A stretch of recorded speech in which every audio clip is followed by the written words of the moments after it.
están? Espero que bien, transitando esta cuarentena, ¿qué va a ser? Es lo que nos tocó, pero ya pronto vamos a poder vernos cara a cara. Vamos a esperar que hayan 30 conectados para arrancar. ¿Cuántos hay? 17. 17. Vamos chicos, conéctense, por favor.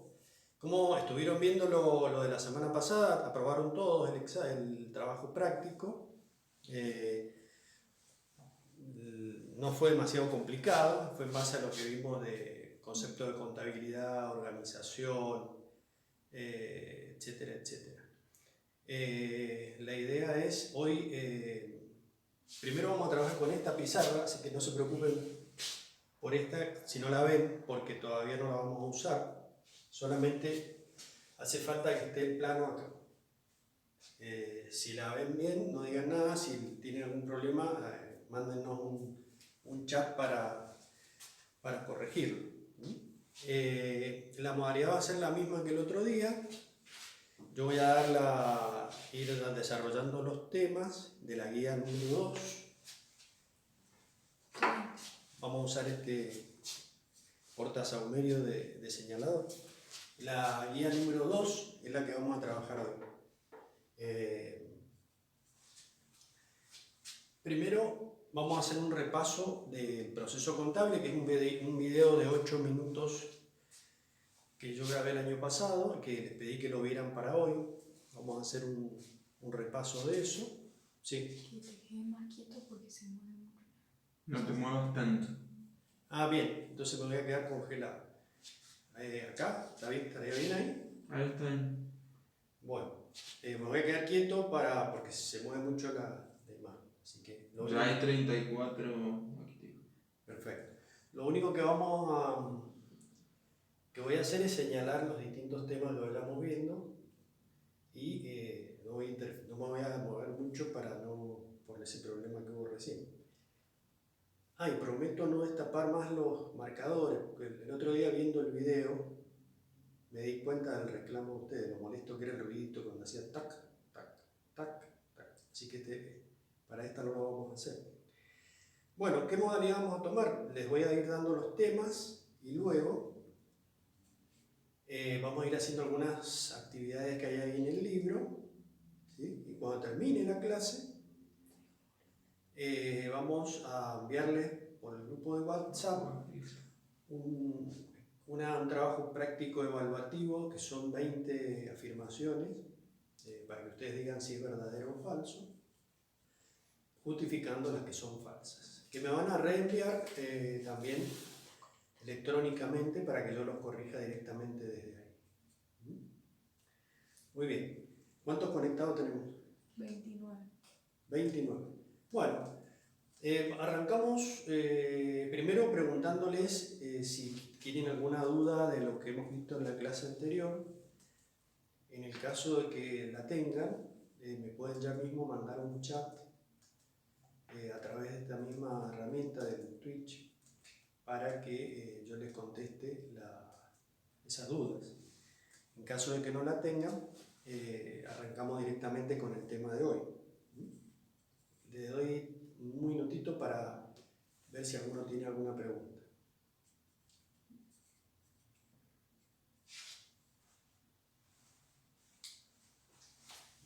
Ya me fui acá. ¿A dónde puedo ir? ¿Acá? Ahí se ve. ¿Ahí? No, más adelante. Más. Tienes que estar atrás de donde están los juegos de mesa. Claro.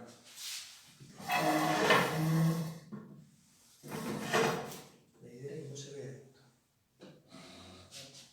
¿Se ve? No.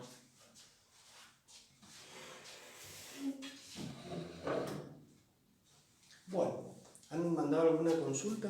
Ninguno. Bien, quiere decir que han entendido al menos todo lo que hemos visto hasta ahora. Eso es una buena noticia. Recuerden que... Sí. ¿Cuántos pasos tiene el proceso contable? Bueno, justamente ese era uno de los temas que iba a aclarar, porque el otro día me lo preguntó por privado un alumno. Hay que distinguir las etapas del proceso contable fuera de lo que dice Enrique Fowler Newton, que es el autor que más ha escrito de contabilidad, si a mí me preguntan en el examen cuáles son las etapas o cuántas son las etapas del proceso contable, tengo que responder que son 3 etapas. 3. Si me preguntan cuáles son las etapas del proceso contable, tengo que decir que son entrada, procesamiento y salida.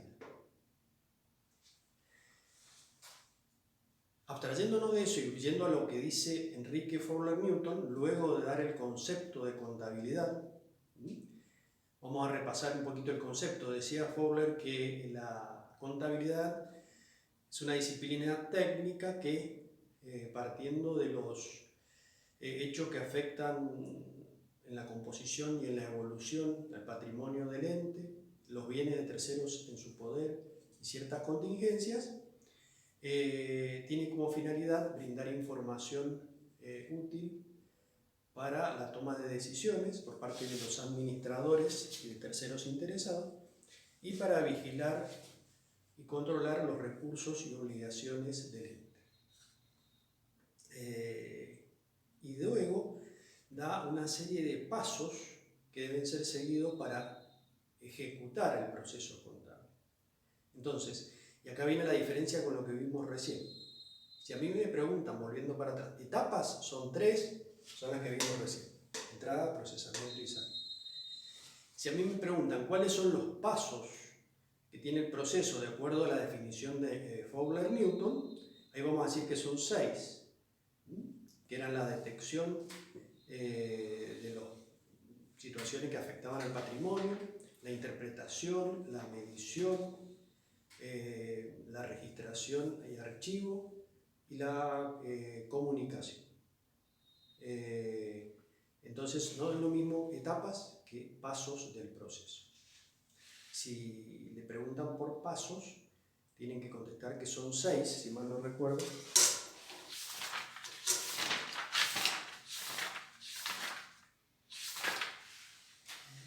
Exacto, son 6 pasos de acuerdo a lo que dice Fowler. Muy bien, ¿alguna pregunta más? No hay preguntas. Bueno, largamos entonces. Como les decía, primero vamos a retomar lo que yo les di en ese video cortito de 8 minutos, referido al proceso contable. Lo vamos a repasar en 3 minutos para a partir de ahí empezar a transitar solo la primera etapa, que es la etapa de entrada o captación de datos. Quiere decir que en la primera hoja de esta guía se hace un esquema del proceso contable de sus 3 etapas y luego en el resto de la guía número 2 vamos a estar solamente enfocándonos en la primera, en la etapa de entrada del proceso, cuya acción más importante es la captación de datos. Luego, desde la guía 3 a la guía 6, vamos a estar desarrollando en profundidad la etapa del procesamiento y, por último, en la guía 7, que se titula Culminación del proceso contable, vamos a estar en la etapa de salida de la información, que es donde se hacen las tareas del cierre del ejercicio y se emiten los informes contables para la toma de decisiones y el control. Muy bien.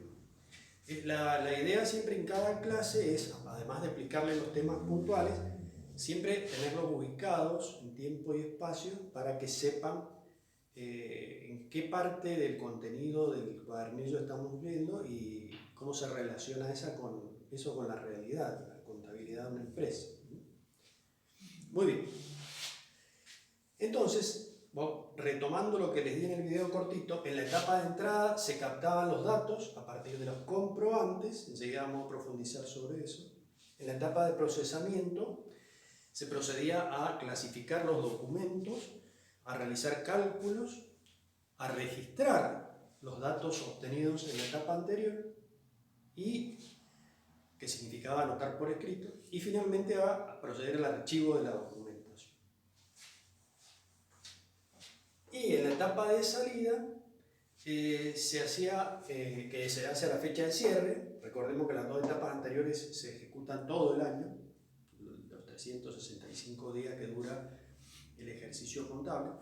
En cambio, la salida es a la fecha de cierre, que habíamos dicho que era como el cumpleaños de la empresa, donde se hace un corte por razones legales, administrativas, etc. Para saber, ese corte anual es necesario para saber dónde está parada la empresa, si le ha ido bien, si ha ganado o ha perdido dinero, si tiene más bienes o elementos que le pertenecen o tiene menos. Y en función de todo ese análisis que se hace con un corte anual, se toman decisiones. Y a su vez, porque lo exigen las normas legales, porque hay que pagar impuestos y el Estado no va a esperar más de un año. Es más, ni siquiera me espera un año, porque si bien, por ejemplo, para pagar uno de los impuestos, que es el impuesto a las ganancias, hay que hacer una declaración jurada anual de lo que la empresa ganó durante todo el ejercicio contable, y en base a eso abonar o pagar el 35% de esa ganancia, el Estado siempre me va a estar cobrando anticipos durante los 12 meses anteriores a cuenta de esa liquidación. Y cuando llegue el momento de la presentación de la declaración jurada, que ahora se hace en forma electrónica, se establece si se pagó, si los anticipos cubrieron o no el monto imponible. Quiere decir el impuesto. Si no lo cubrieron, la empresa tendrá que pagar la diferencia. Y si hubo pago en exceso, quedará un saldo a favor del contribuyente, o sea, de la empresa. Muy bien. Ese sería un poco resumiendo lo que vamos a ver durante todo el año, las 3 etapas del proceso. Ahora nos vamos a enfocar, como les dije recién, en toda la guía número 2, en la etapa de entrada. Pero antes de proceder al enfoque en la etapa de entrada, hay una pequeña tarea que ustedes tienen que hacer.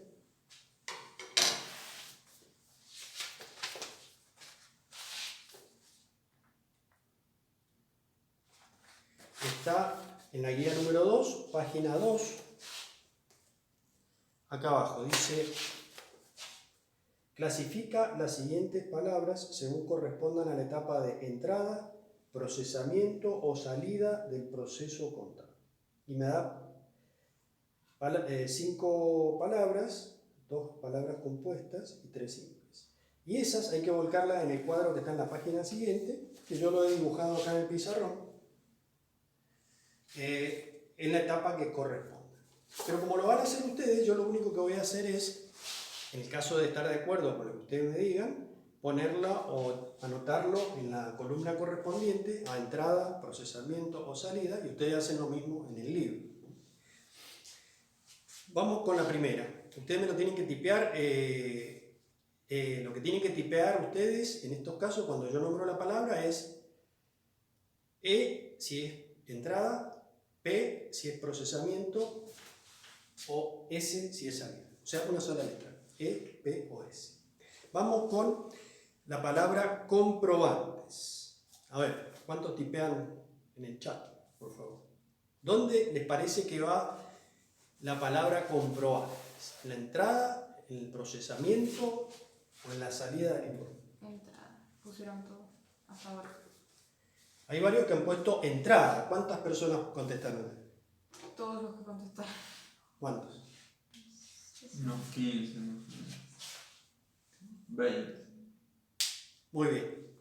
Es correcto. Entonces ponemos acá donde dice etapa de entrada la palabra comprobante. Ustedes lo hacen en el libro de texto. Luego tenemos la expresión informes contables. Díganme si es E, P o S. A ver, chicos, vamos, chat, una sola letra, pum, pum, y enviar. Ya tenemos cuántas respuestas, 500. 5 Bueno, S. tenemos 5 que dicen que es la etapa de salida. Vamos a ver si alguno opina lo contrario. Informes contables. 11 S, 12, 13. 14 S. 14S sobre cuántos conectados que hay.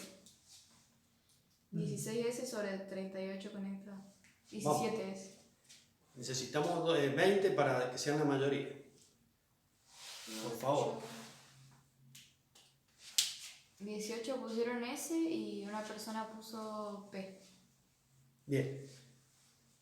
Yo estoy de acuerdo con los que han puesto S, no porque sea una persona masificada que sigue lo que dice la mayoría, sino porque es la correcta. Y ahora le explico a la persona que puso que iba acá. El informe contable, que después vamos a estudiar dentro de unos meses, se divide en estados contables básicos e información complementaria. Son herramientas que se obtienen, o mejor dicho, instrumentos que se obtienen a la fecha de cierre del ejercicio económico, una vez que ya se hizo todo el proceso de lo que el proceso contable anual de los 12 meses, de los 12 meses de entrada y procesamiento. Por ese motivo, ese informe contable, que es el que va a servir para tomar decisiones y para controlar, es emitido a la salida del proceso contable. Una forma de resumir lo que sucedió durante todo el año en la empresa. Si la persona que puso P no entiende, le vuelvo a explicar, no hay problema. No, puso gracias. Bien. ¿Hay alguno que puso otra cosa o no? Una persona puso E. E de entrada. E de entrada. Bueno, justamente por lo que decíamos recién, el informe contable se obtiene al finalizar el año, al cierre del ejercicio económico, como resumen de todo lo que pasó en el año. O sea que no entra dentro de la etapa de entrada. El protagonista, la estrella de la etapa de entrada, no es el informe contable final, sino que es el comprobante de donde se sacan los datos que van a permitir iniciar el proceso de todo el año para llegar después al resumen de fin de año que se llama informe contable. Pero enseguida lo vamos a ver detenidamente, los comprobantes, así que por ahora no lo vamos a desarrollar más. ¿Alguna otra pregunta?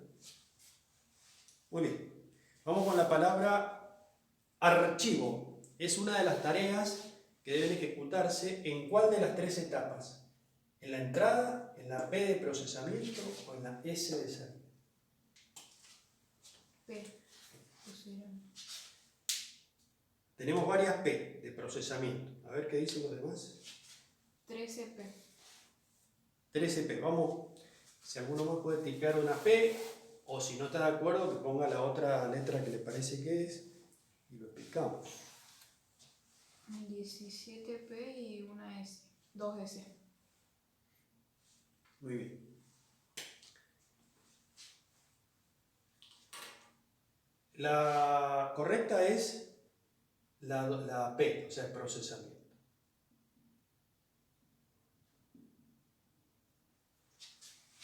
¿Por qué? Porque lo que se trata acá es de la tarea diaria de lo que estamos analizando del archivo de la documentación respaldatoria o comprobante que sirven de base a todas las registraciones. Y eso diariamente se va archivando durante todo el año en esta etapa del procesamiento. Puede surgir la confusión porque decir, bueno, pero los informes contables de fin de año después también se los guarda o se los archiva. Sí, es verdad, es correcto. Pero acá el archivo al que nos estamos refiriendo es específicamente de la documentación. Entonces estamos hablando de que se ejecuta en la etapa de procesamiento todos los días del año. Imagínense que si tuviera que esperarse para archivar y ordenar la documentación a fin de año, y no lo hiciéramos durante todo el año, sería un caos administrativo y de orden la oficina administrativa de la empresa. Y si quisiéramos buscar algún comprobante de los que se utilizaron durante todo el año y no tuviéramos adecuadamente archivado en un orden que vamos a ver enseguida, que es principalmente por fecha, demoraríamos horas o días en encontrar una documentación. Entonces, el archivo es o forma parte de la etapa de procesamiento. Sí. Preguntan si sería el archivo de comprobantes, documentos, operaciones. Exacto. Sí, ese archivo, a ese archivo es el que nos estamos refiriendo. al archivo de comprobantes, documentos, operaciones y también, digamos, todo lo que se utilice o lo que se lo que se utilice durante todo el año en la empresa, cada día. ¿Hay más preguntas? Dicen, o sea que hay dos tipos de archivos. Hay infinidad de archivos, no solo dos tipos. Lo que tenemos que distinguir acá es qué es lo que estamos archivando, o sea, cuál es el elemento al que nos estamos refiriendo. Hasta hace muy poco solamente existía el archivo de documentación impresa, o sea, todos los documentos o comprobantes, como lo vamos a ver enseguida, tenían que estar en papel y guardados por orden de fecha y también por algún otro criterio en lugares adecuados que tuvieran protección contra incendios, contra inundaciones, plagas de insectos, roedores, etcétera, etcétera, etcétera. Y si no había lugar en la empresa, se contrataban empresas que existen en Mendoza, que son galpones gigantescos que están preparados para recibir documentación de empresas, y cada empresa alquila un pedacito de ese galpón y en ese sector solo se archiva la documentación de la empresa y paga un alquiler mensual. Pero ahora, con el advenimiento de la tecnología, también se permite que muchos de los comprobantes sean emitidos electrónicamente y archivados electrónicamente, quedando, digamos, principalmente los comprobantes obligatorios que establece como obligatorio la AFIP, que vamos a ver enseguida qué es, la Administración Federal de Ingresos Públicos, que es la que se encarga de recaudar impuestos, pues resguardados vía internet, se los va enviando, digamos, los tiene simultáneo con la emisión en la empresa y tienen una copia virtual la AFIP. Y ese sería el archivo electrónico. No obstante, hay algunos documentos que se siguen imprimiendo, sobre todo en empresas pequeñas y medianas, en papel, y también tienen que ser archivados. Y por otro lado, que esta también es una confusión que hay que aclarar acá, que lo vamos a aclarar enseguida cuando veamos la obligatoriedad, es el archivo de los registros contables, que también, en el caso que la contabilidad esté autorizada a llevar contabilidad informática, tiene que ser archivada en forma electrónica, y una vez por año, al cierre del ejercicio, se vuelca toda esa información en un libro que todavía sigue siendo obligatorio, que se llama Inventarios y Balances. Muy bien. Espero haber respondido la pregunta. De todos modos, volvemos enseguida sobre el tema del archivo. ¿Alguna otra pregunta? Muy bien.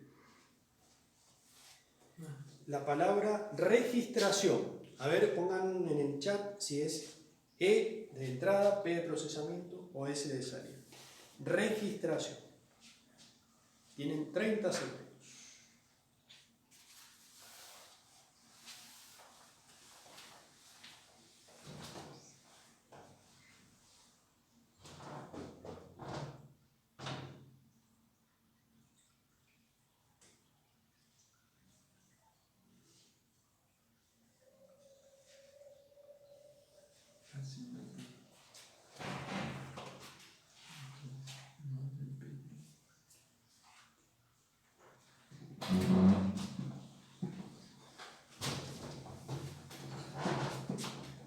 ¿Cuánto tenemos? La mayoría puso P, pero varios pusieron E. La registración, ¿cuántas personas tenemos con P de procesamiento? Como 10, 12. Registración. La registración forma parte de la etapa del procesamiento, no de la entrada.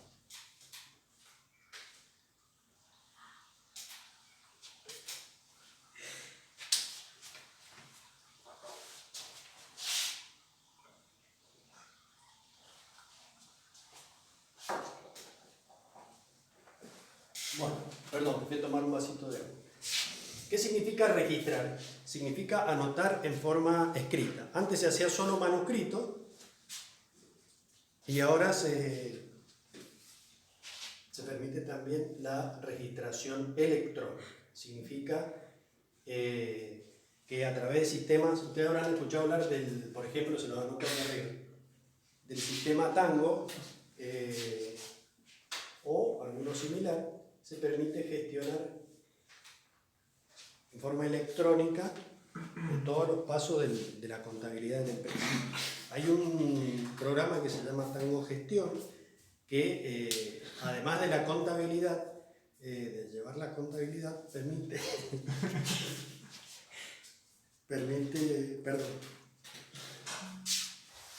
de llevar la contabilidad, permite gestionar todo el circuito administrativo integralmente. Por ejemplo,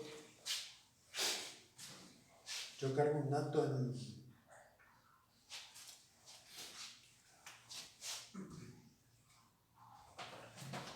en Tango y puedo luego, además de registrarlo contablemente, liquidar todos los impuestos que están relacionados con la operación. Hay uno que se llama impuesto al valor agregado, otro se llama impuesto de ingresos brutos, etc.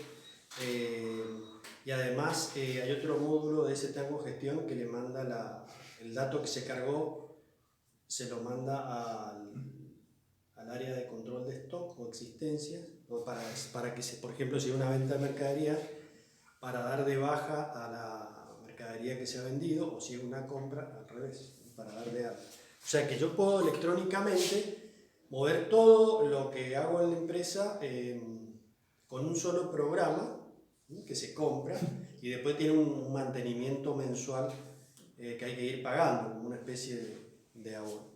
Si ustedes me dicen a mí, ¿cuántos ahora tienen contabilidad informatizada? De las organizaciones medianas o grandes, yo diría casi el 100%, de las que tienen mucho movimiento.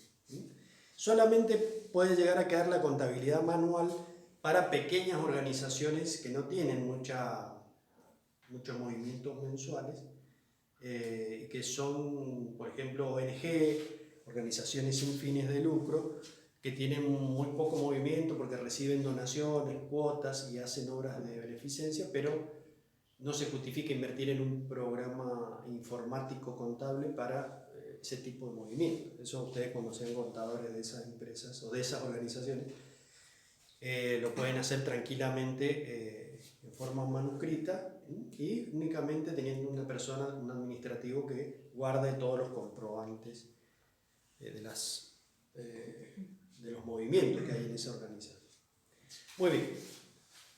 Entonces, pero volviendo al tema, la registración, que puede ser, decíamos, manuscrita o electrónica, se hace en la segunda etapa, o sea, en la etapa del procesamiento. ¿Hay alguien que puso otra etapa o no? No, no te vengas tan adelante que te deja de tomar la cámara. Y la palabra, bueno, cálculos contables, pónganme ahí a qué etapa corresponden los cálculos.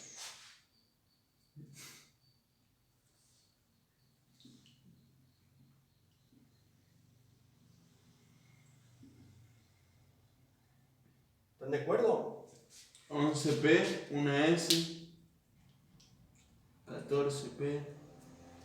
Todos los cálculos, está bien la P, procesamiento, se hacen durante todos los días del año, justamente previo o durante, simultáneamente a la registración. Normalmente, si llevo contabilidad informatizada, es el mismo sistema contable el que me lleva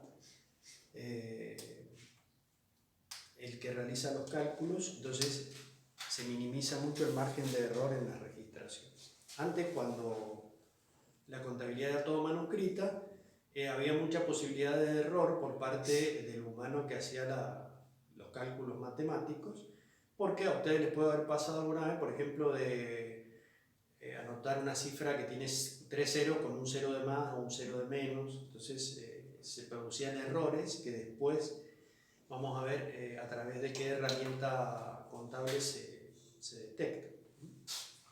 Muy bien. ¿Alguna pregunta hasta acá? Tienen 30 segundos para hacerlo. No.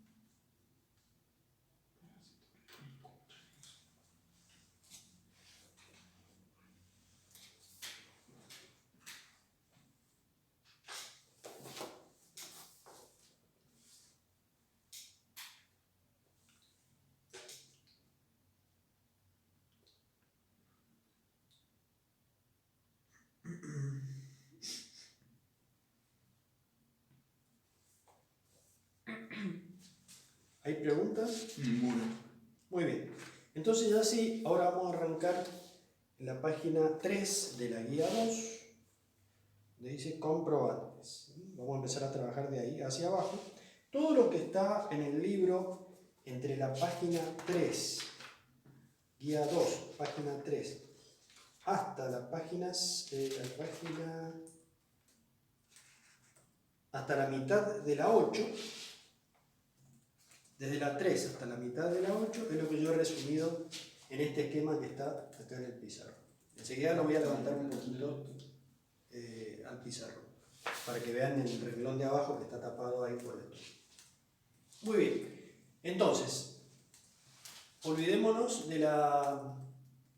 de procesamiento y de salida, que son temas que vamos a profundizar más adelante, y enfoquémonos ahora en la entrada de datos al sistema contable que se hace a partir de los comprobantes. Y lo primero que dice el libro es ¿qué son los comprobantes? Primero vamos al origen de la palabra. Es un derivado del verbo comprobar. Comprobar significa permitir que se verifique la ocurrencia de algo. Por ejemplo, ¿cómo compruebo si llueve? Y me asomo por la ventana y veo si cae agua. O sea, el comprobar es verificar. En el caso de los comprobantes, desde el punto de vista contable, van a ser todos aquellos instrumentos que me permitan verificar la ocurrencia de una transacción en la que ha participado la empresa, puede ser compras, ventas, cobranzas, pagos, etc. O la ocurrencia de algún hecho que afecta patrimonialmente a la empresa y que merece ser registrado. Cosa que ha ocurrido mucho en este momento porque con este tema de la cuarentena hay muchos comercios perjudicados porque no pueden desarrollar su actividad y van a tener que reflejar esa situación en sus registros contables, porque los va a afectar desde el punto de vista de la generación de resultados, el flujo de caja, porque ahora como estamos todos inmovilizados, es muy difícil gestionar la cobranza en una empresa, sobre todo las personas que no manejan cuentas bancarias y que necesitan hacer pagos en efectivo. Entonces se afecta lo que se llama la situación financiera de la empresa, que es la que se relaciona con todo el movimiento de entrada y salida de dinero, ya sea en efectivo o a través de cuentas bancarias, en forma electrónica, etc. Preguntan desde qué página hasta qué página es la entrada. La entrada es todo el capítulo 2. O sea, en toda la guía número 2 nos vamos a estar refiriendo a la entrada. Hoy no vamos a alcanzar a verlo todo. Hoy el objetivo es ver hasta la página 8, hasta la mitad de la página 8, y luego lo completaremos en la clase siguiente, creo que el resto de la guía número 2. Pero la guía número 2 completa está referida a la etapa de entrada del proceso contable. ¿Quedó claro? ¿Alguna repregunta? Muy bien. Sigamos. Entonces, si nos pidieran un concepto, podríamos decir que comprobante, desde el punto de vista contable, es aquel elemento o aquel instrumento que me va a permitir verificar, esto por favor copienlo, repito, comprobante es todo aquel elemento o instrumento que me va a permitir verificar la participación de la empresa en una transacción con terceros. Se escribe transacción, se escribe así.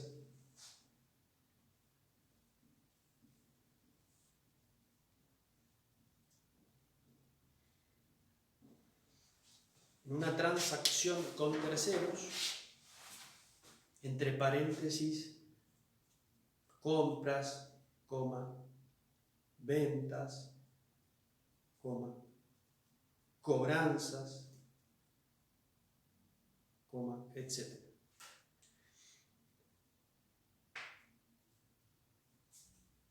Cierran el paréntesis.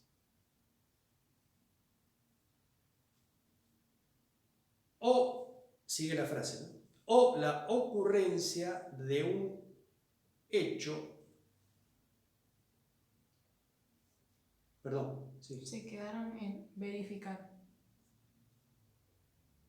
Voy a retomar la definición desde verificar.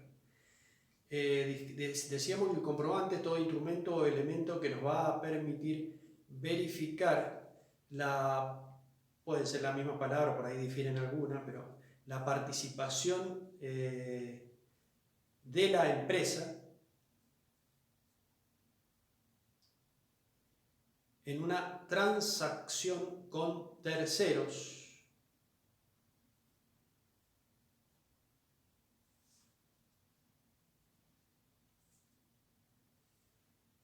Y ahí ponemos los ejemplos entre paréntesis. ¿Cuál podía ser una transacción? Compras, ventas, cobranzas, etc.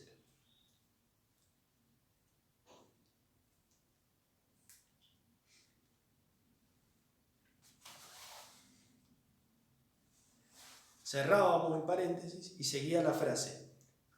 Lo anterior decía verificar la participación de la empresa en una transacción con terceros o la ocurrencia de un hecho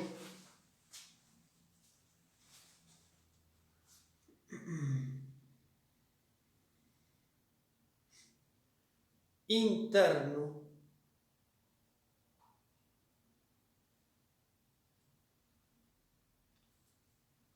entre paréntesis incendio, por ejemplo, incendio, cierran el paréntesis, o externo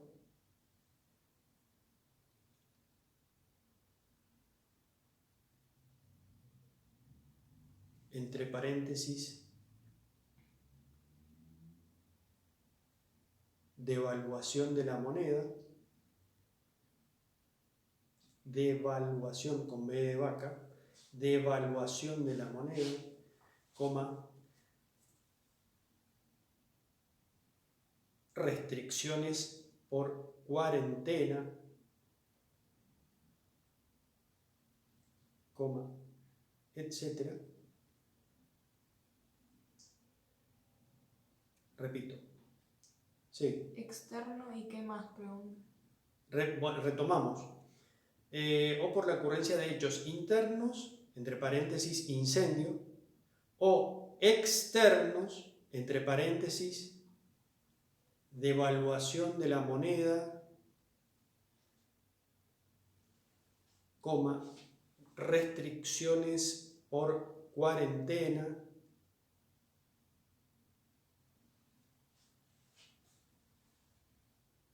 coma, etcétera. Cierran el paréntesis.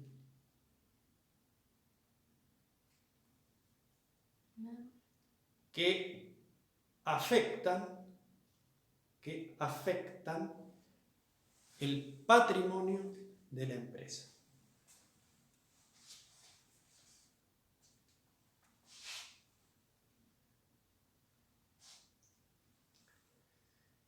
Ese sería un concepto que ustedes, hay 1000 conceptos en los distintos libros, pero sería un concepto bastante completo que puede resumir la idea de lo que es un comprobante. En el libro hace una diferenciación entre formulario y comprobante.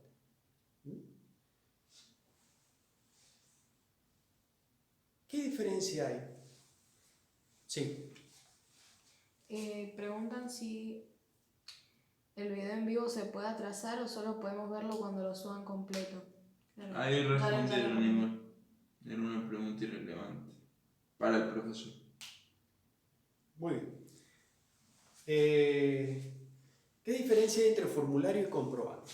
El formulario, de acuerdo a lo que define el libro, es todo trozo de papel, cartulina o inclusive herramienta electrónica que está en blanco o vacía y que puede ser llenada a posteriori para respaldar una transacción o hecho que afecta al patrimonio de la empresa. Quiere decir que todo comprobante que está respaldando una transacción ha sido previamente un formulario. ¿Cuándo? Y en el momento que fue impreso, en el caso de los formularios impresos, hasta el momento en que fue llenado para una operación comercial en particular y que se transformó en un comprobante. Quiere decir que el formulario sería el comprobante en una etapa embrionaria o inicial y luego, una vez que es completado, sería estrictamente un comprobante. Por ejemplo,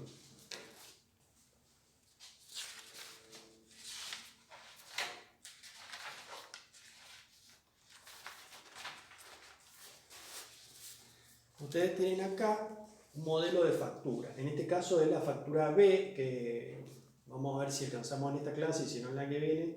Vamos a ver cuándo hay facturas tipo A, tipo B, tipo C, tipo E. Vamos a ver cuándo se emite cada uno de los tipos. Pero a los efectos de la distinción que yo estoy estableciendo ahora, basta con saber que esta factura, así como está, que está vacía, porque no tiene la fecha de ninguna operación y tampoco tiene el nombre de quién compró, ni lo que se compró, ni el precio unitario, ni el precio total, o sea, está vacía, tal cual salió de la imprenta, es lo que se llama formulario. Una vez que yo lo completo, porque la utilizo para respaldar una venta en particular que hice el día 27 de marzo del 2020 a el señor Jorge López, 10 sillas a 100 pesos cada una. En ese caso voy a completar fecha de la operación, 27 de marzo del 2020, los datos del comprador, Jorge López, número de quit, bla, bla, bla. Cantidad 10 unidades, detalle sillas, precio unitario 100 pesos, precio total sería precio unitario por la cantidad, serían 100 por 10, o sea 1000 pesos.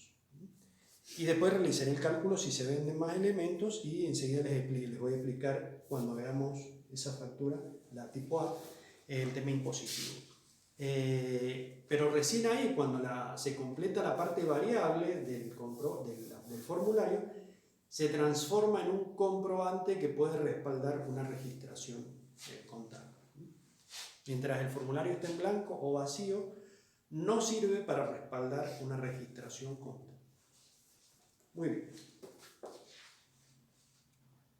Volvemos a la página 3 de la guía 2, donde dice comprobantes.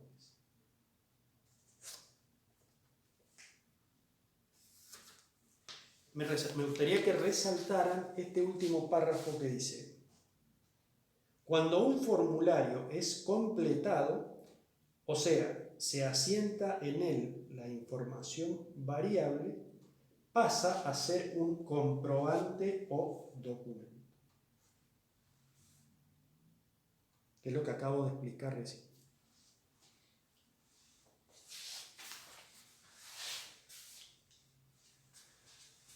Bueno, acá puse en el esquema el concepto de comprobante que se los acabo de dictar y la diferencia entre formulario y comprobante.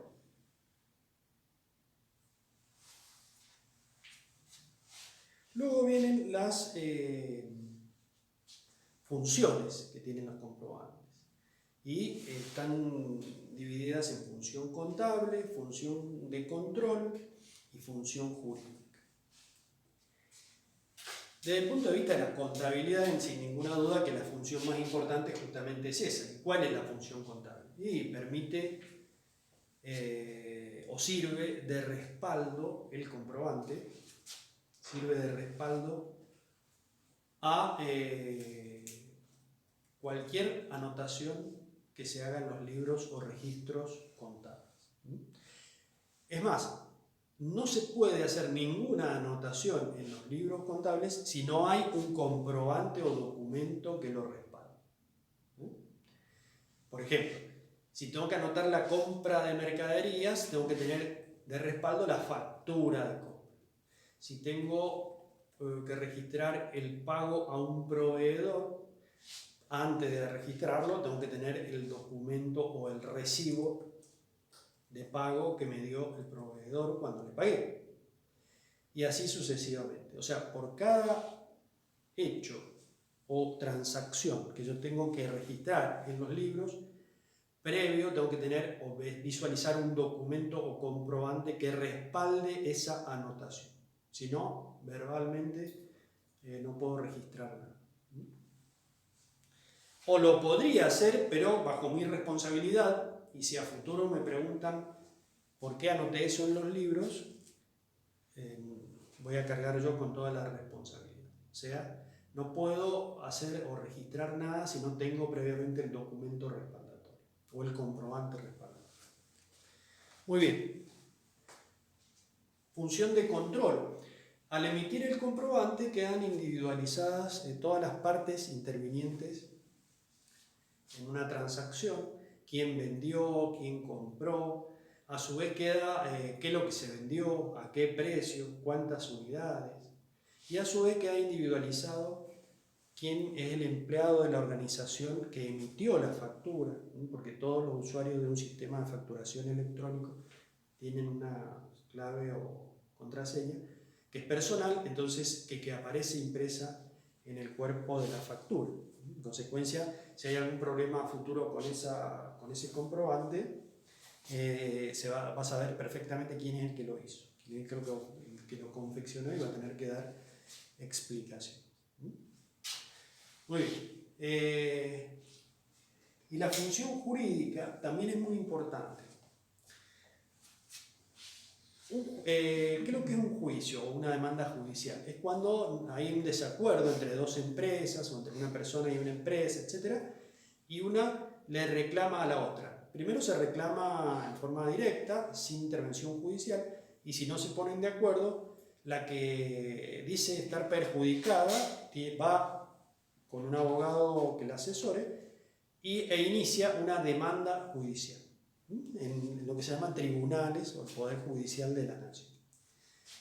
Luego me van a notificar del tribunal donde se presentó la demanda, me mandan una carta, documento, diciéndome que la empresa XX ha iniciado una demanda por tal y tal motivo, bla, bla, bla. Me dan los detalles de la demanda, yo le doy intervención a mi abogado y se inicia el proceso judicial. Luego va a haber una etapa de conciliación previa al juicio definitivo, donde se reúnen las dos partes en lo que se llama mediación para ver si se ponen de acuerdo y no tener que empezar todo el proceso judicial que lleva años y que tiene un costo enorme, principalmente para la persona o empresa que lo lleva adelante y que pierde el juicio.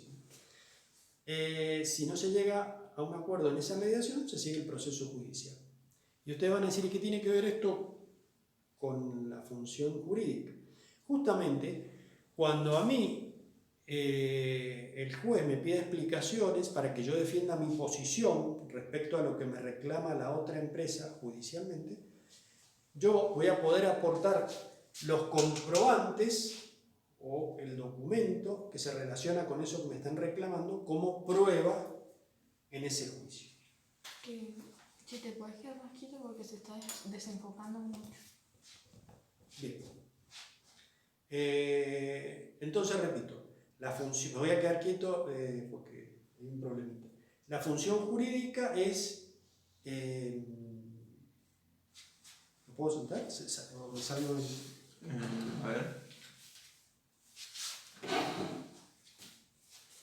No, ahí está bien. La función jurídica, entonces, digamos que es la que permite utilizar el comprobante como un medio de prueba en un proceso judicial en el cual la empresa ha sido demandada por un tercero, o sea, le han hecho un juicio, o al revés. Si la empresa es la que demanda a otra empresa o a un tercero, puede presentar como prueba un comprobante, puede ser una factura de compra, de venta, un recibo de cobro de pago o cualquier otro comprobante respaldatorio que haya utilizado en el proceso de registración contable en relación con esa empresa, con esa otra empresa. Muy bien. Vamos a dar 30 segundos para que hagan preguntas, a ver si de lo que hemos visto hasta acá, y si no, sigo avanzando. ¿Cuántos conectados? 37.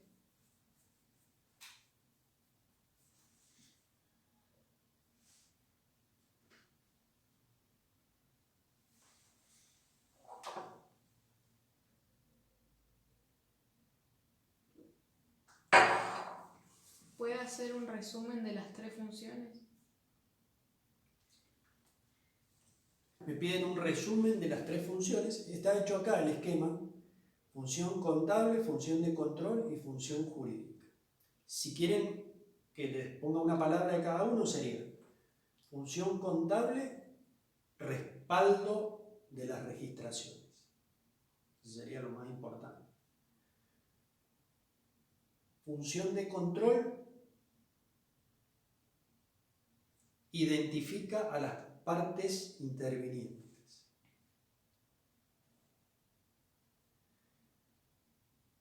Y función jurídica, el comprobante, siempre hablamos del comprobante, ¿sí? Sirve como medio de prueba en un juicio. Sirve como medio de prueba en un juicio. ¿Podría repetir la función de control de los comprobantes? ¿Son esas? La función de control permite identificar a las partes que intervinieron en una transacción. Repito, la función de control del comprobante es aquella que permite identificar a las partes que intervinieron en una transacción con la empresa. Después, en el cuadernillo aparece un gráfico relacionado a las 3 funciones. ¿Cómo sería eso? Antes de ir con esa, preguntaron cuál era la 2, para seguir con el mismo tema que estabas diciendo y después la otra. No entiendo. ¿Cuál era la 2 de control? Han respondido, me parece que se refiere a eso. Claro, es la función de control, que es la que acabo de explicar de nuevo. Claro, y después en el cuadernillo aparece un gráfico relacionando las 3 funciones, ¿cómo sería eso? No, simplemente se refieren a este grafiquito que está acá. Es a los efectos didácticos y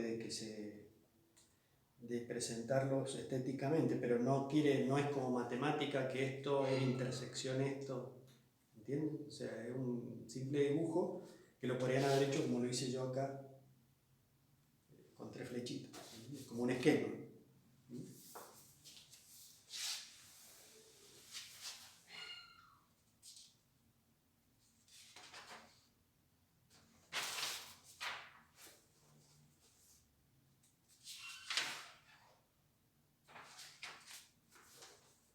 ¿No hay más preguntas?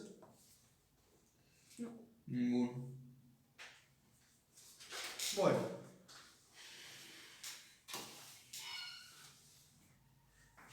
Luego viene, vamos que ya queda poquito, vamos, ánimo. Luego viene la clasificación. Hay un montón de clasificaciones de comprobantes, la que más se usa es la clasificación según su origen. ¿Qué quiere decir origen? ¿Y de dónde surge el comprobante? ¿Quién lo hace? ¿Quién lo confecciona? ¿Quién lo emite? Siempre que hablemos de comprobantes, vamos a tener un emisor y un receptor.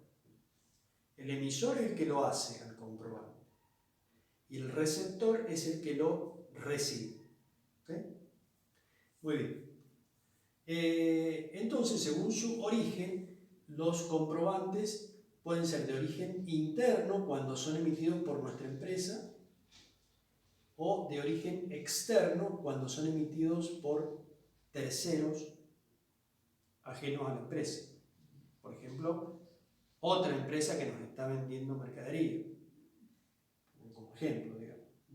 O sea que según el origen, si lo hacemos nosotros, el comprobante es de origen interno. En cambio, si el comprobante es emitido y confeccionado fuera de la empresa, es de origen externo. A su vez, los comprobantes de origen interno pueden ser usados dentro de la empresa únicamente, que serían de uso interno, o ser entregados a terceros, que serían de uso externo, fuera de la empresa. Y a su vez, los de origen externo, bueno, le dijimos que eran emitidos. Vamos a ver un ejemplo de cada uno para que se entienda.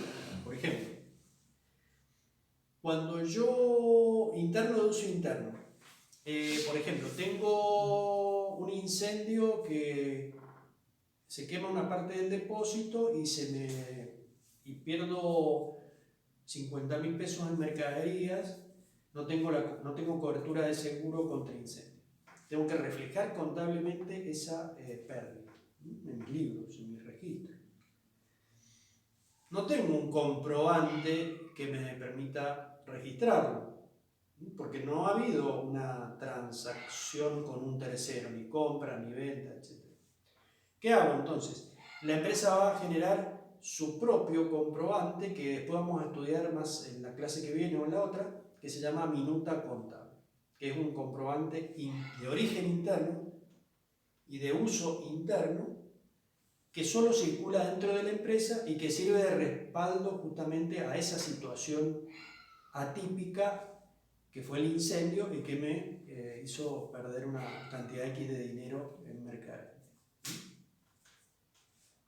Entonces el ejemplo, ¿te puedes fijar el ejemplo de interno de uso interno sería minuta contable? Por ahora tomen el nombre, después lo vamos a retomar y se las voy a explicar de nuevo. Después tenemos de origen interno y de uso externo. Por ejemplo, cuando yo vendo, yo emito la factura de venta, entonces sería de origen interno.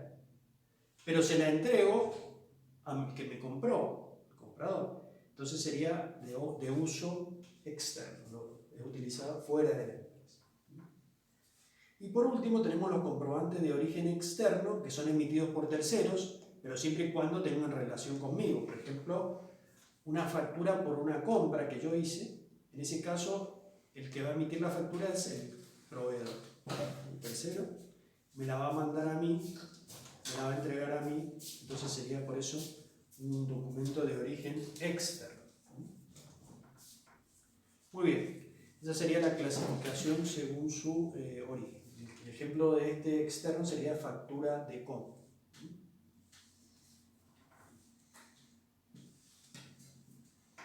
¿Alguna pregunta hasta acá? Muy bien.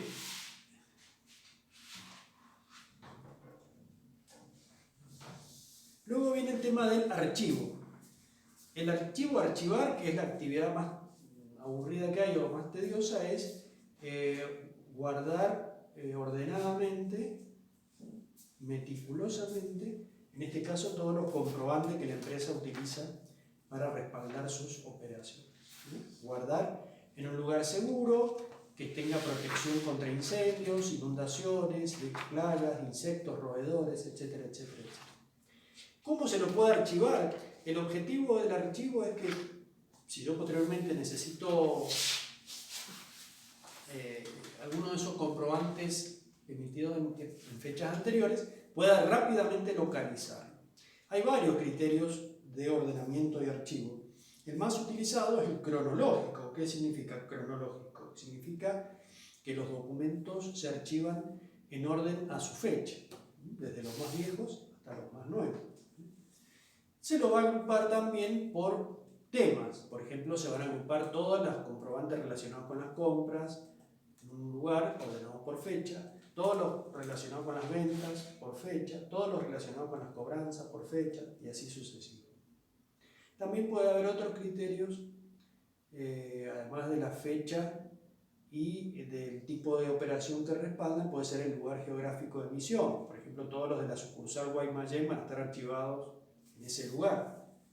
Tenemos una pregunta. Preguntan, pero archivo no era de procesamiento. ¿Sí? Es. Ah, bueno, pero estamos hablando, acá me preguntan como buen criterio que la acción de archivar se ejecuta acá, en la etapa del procesamiento, la vimos acá, ¿no es cierto? Pero lo que estamos viendo acá es en qué parte de la legislación surge la obligatoriedad de archivar la documentación y de conservarla. O sea, es inherente al tema de comprobante, ¿sí? Entonces yo en la etapa de entrada capto los datos del comprobante, pero posteriormente procedo al archivo de los mismos y a su ordenamiento, ¿sí? Y acá tiene, sí, y acá tiene relación el punto que sigue, que es la conservación. Fíjense, acá como resumen, dice que conservar quiere decir por cuánto tiempo los tengo que tener guardados a los comprobantes o documentos. Las normas legales, el nuevo Código Civil y Comercial, dicen que los comprobantes tienen que ser guardados durante 10 años desde la fecha, dice desde su fecha, el código. En realidad habría que completarlo y poner desde su fecha de emisión. ¿Qué quiere decir eso? Que es cuando se confeccionó el comprobante, se llenó la parte variable relacionada con una operación en particular, que no es lo mismo que la fecha de impresión, que es cuando el talonario sale de la imprenta, pero todavía sigue siendo un formulario. Entonces, ustedes deberían agregar ahí en la página 5, acá en la página 5, donde dice conservación, primero habla de la conservación de los libros, que es un tema que mete entre medio ahí, de que serían los libros de contabilidad. El inciso C dice, se relaciona con los comprobantes. ¿Cómo los menciona a los comprobantes? Como instrumentos respaldatorios. Y dice que deben ser guardados, acá arriba dice, excepto que leyes especiales establezcan plazos superiores, deben conservarse por 10 años, casi todo, el 99% de los casos, los libros, los demás registros y el C, que es el que nos interesa por lo que estamos viendo ahora, los instrumentos respaldatorios desde su fecha. Ahí son los 10 años que se cuentan, pero desde su fecha de emisión. Agréguenle ahí donde dice desde su fecha, sería desde su fecha de emisión, ¿okay? Que es cuando se confecciona y se emite el comprobante.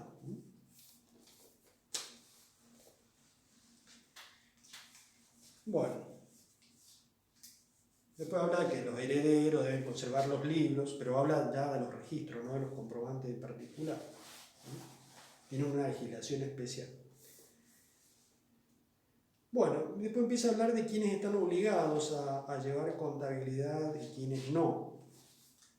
Y también acá se mezclan los dos temas, porque empieza a hablar de la obligatoriedad de llevar libros contables y después la obligatoriedad de emitir comprobantes.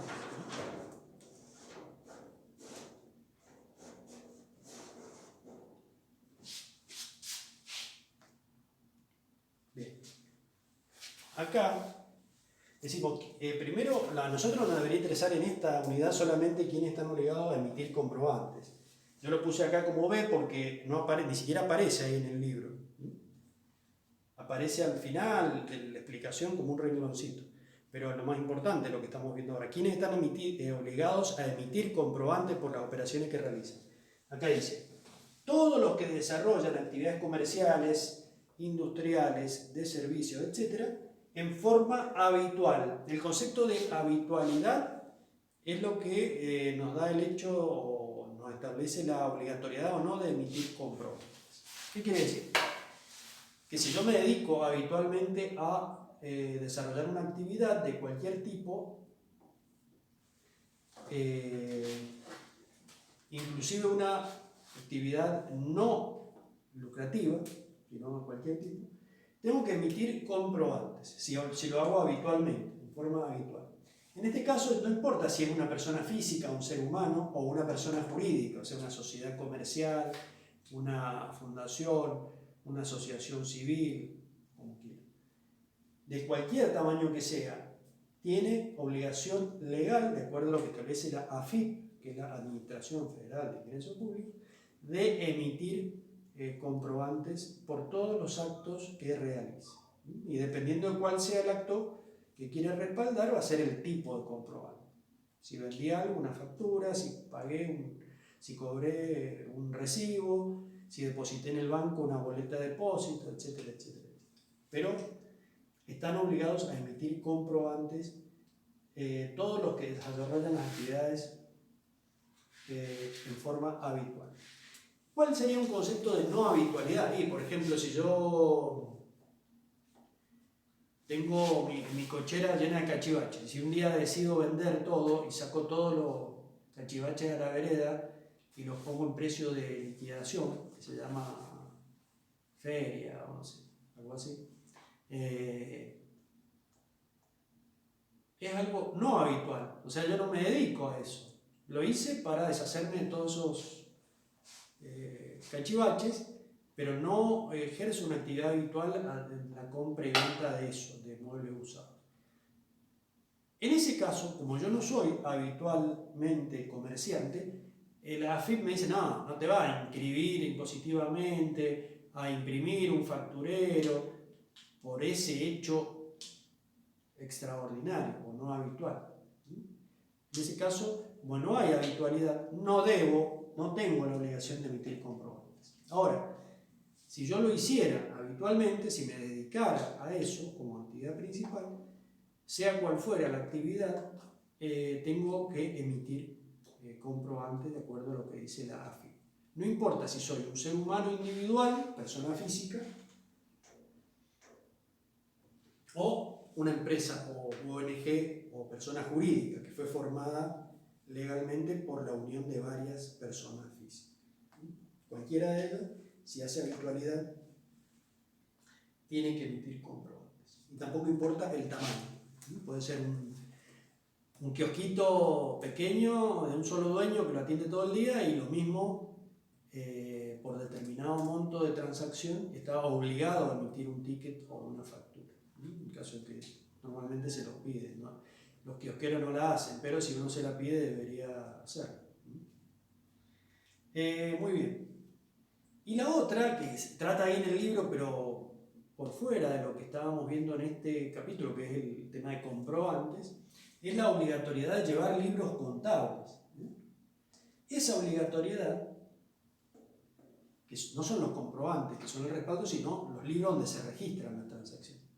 Esa obligatoriedad, o es, digamos, obligatorio llevar libros contables para todas las personas jurídicas privadas, o sea, todas aquellas que han surgido de la unión de varias personas físicas que se han puesto de acuerdo.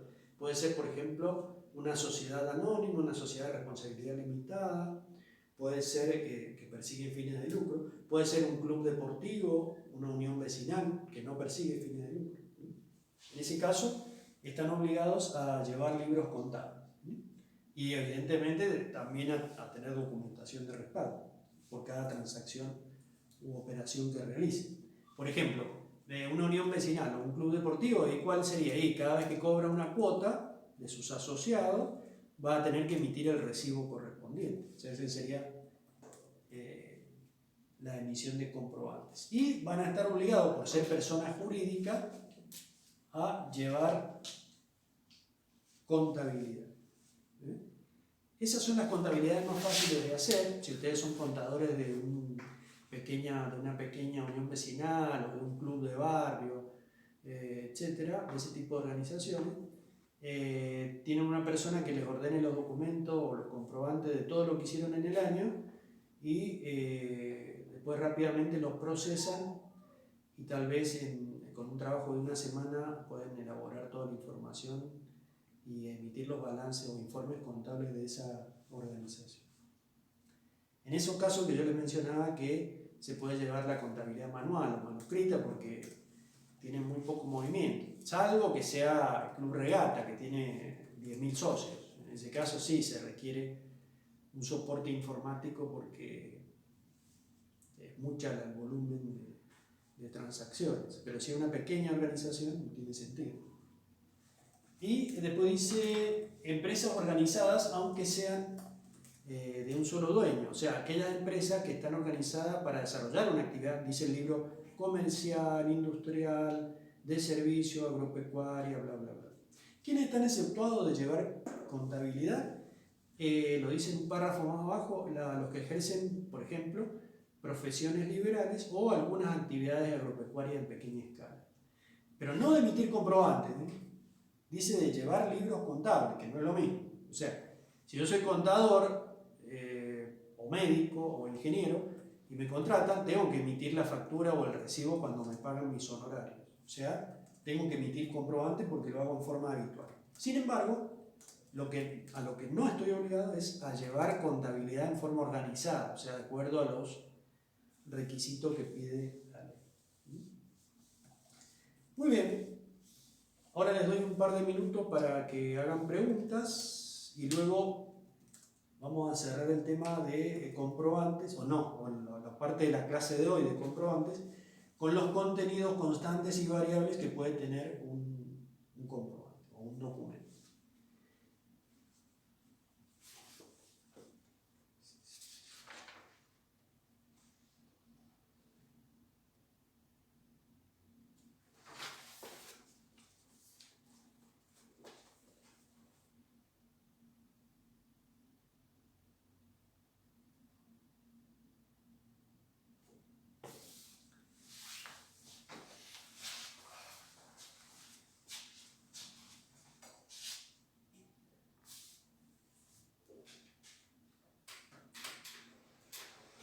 ¿Cuántos hay?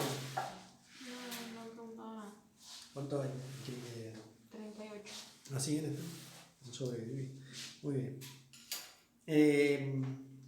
Bueno, no hay preguntas, así que lo que les pido ahora es que en los próximos 5 minutos, perdón, ¿Podría dar una descripción chica de persona jurídica, por favor? muy bien. A ver, no tengo dónde hacerlo.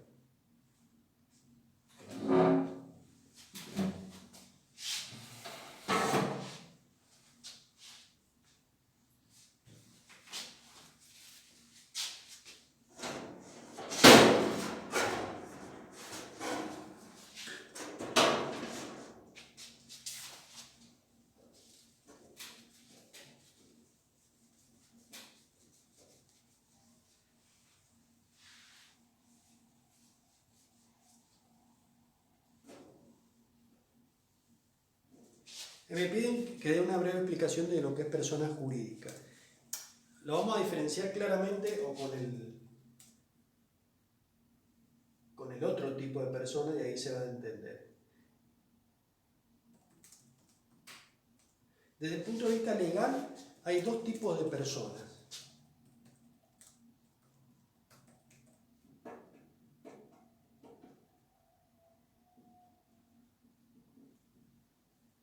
Unas son las físicas y otras son las jurídicas.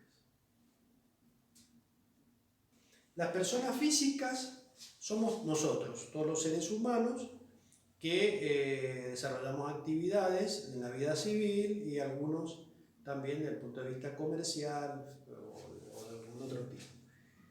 Esas personas físicas, que somos todos los seres humanos,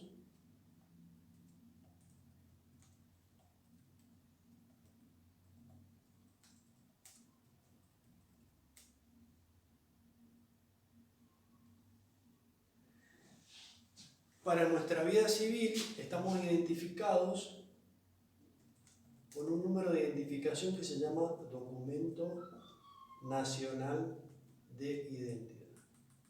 Entonces, para cualquier acción de la vida civil nos van a pedir el número de DNI o de documento. Si después nosotros queremos desarrollarnos en el ámbito laboral o como emprendedores en forma independiente, vamos a tener que inscribirnos en AFIP y o alguno de esos trámites se hace también en el ANSES. Y ahí nos van a dar lo que se llama, si somos empleados, lo que se llama número de CUIL, que significa clave única de identificación laboral. Repito, clave única de identificación laboral. O si hacemos o desarrollamos una actividad independiente, nos van a dar un número de CUIT, que significa clave única de identificación tributaria. Todo eso es para los seres humanos, personas físicas. Cuando por el tema que se quiere desarrollar, el objetivo que se propone realizar, varias personas quieren hacer algo en conjunto, se unen y pueden constituir lo que se llama una persona jurídica.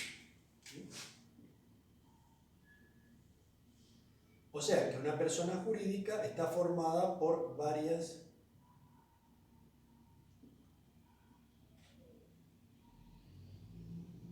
personas físicas. Y alguno que está conocedor del tema va a decir, no, pero hay un error, porque ahora también hay personas jurídicas que están formadas por una sola persona física. Eso es correcto, desde la modificación del código, hace 10 años más o menos, se permitió la incorporación de lo que se llama sociedad anónima unipersonal, que es una persona jurídica que está integrada por una sola persona física. O sea, que si queremos poner esa única excepción, como persona jurídica podemos poner que la persona jurídica puede estar formada por una persona física o por varias personas físicas. El único caso en que está formado por una es ese que vimos recién, sociedad anónima unipersonal. Que lo vamos a ver, esto se lo estoy adelantando para que entiendan el concepto, pero lo vamos a ver en la unidad 5, la sociedad anónima unipersonal. Ahora, cuando son varias personas físicas, se pueden reunir para formar, por ejemplo, una sociedad comercial,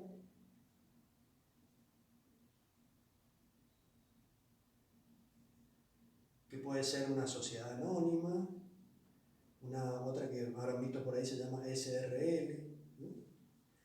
Tampoco puede ser también lo que se llaman ONGs, que son sin fines de lucro. Por ejemplo, los clubes que hablábamos recién, y Unión Vecinal, etc. ¿Cómo se las identifica a las jurídicas? Vieron que las físicas tenían el DNI para la vida civil y el CUIL o CUIL. En el caso de las personas jurídicas van a tener un número de personería jurídica que vendría a ser el equivalente al DNI del humano, número de personería jurídica, y también van a tener un número de CUIT. Todas estas tienen CUIT directamente. Clave única de identificación tributaria. El número de personería jurídica lo da un organismo del gobierno que funcionaba antes a 20 metros del instituto, físicamente en la calle Salta, que se llama Dirección de Personas Jurídicas. Uno iba ahí, presentaba todos los papeles, que le piden 100.000 papeles, y después de un proceso de varios meses, le autorizaban la constitución de la sociedad comercial o de la ONG y le daban un número de personería jurídica. Y luego con ese número vas a la AFIP y te dan el número de CUIT para todo lo que es tema impositivo. Bueno, esto lo vamos a retomar en la unidad 5, pero se lo adelanté a pedido del alumno, espero que le haya servido. ¿Alguna otra pregunta?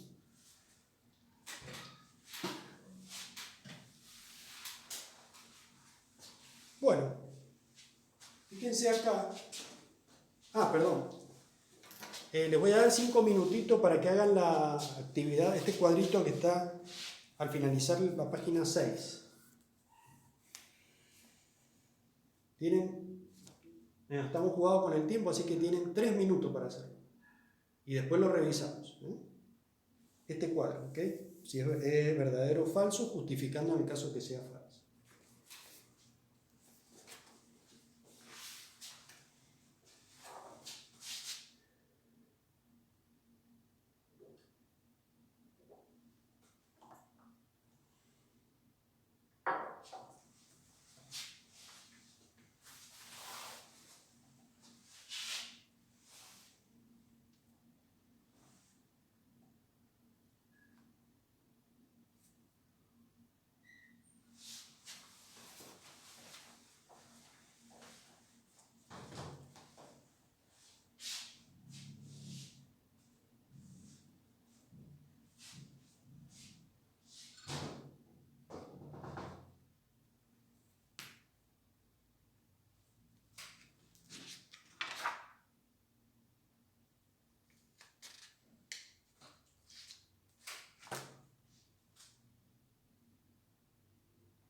Bueno,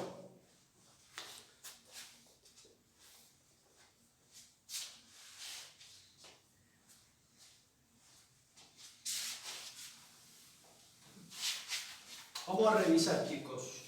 Chiques, la afirmación 1 dice, la captación de hechos económicos de una empresa se encuentra en la etapa de salida del proceso contable. Esa afirmación es falsa. Porque la justificación es porque se encuentra la captación de datos, se encuentra en la etapa de entrada. ¿Se acuerdan acá? Captación de datos desde los comprobantes. Falso porque está en la etapa de entrada del proceso contable. Yo voy avanzando en la corrección. Si alguno no está de acuerdo, me manda el mensaje por el chat y lo vemos. La segunda dice...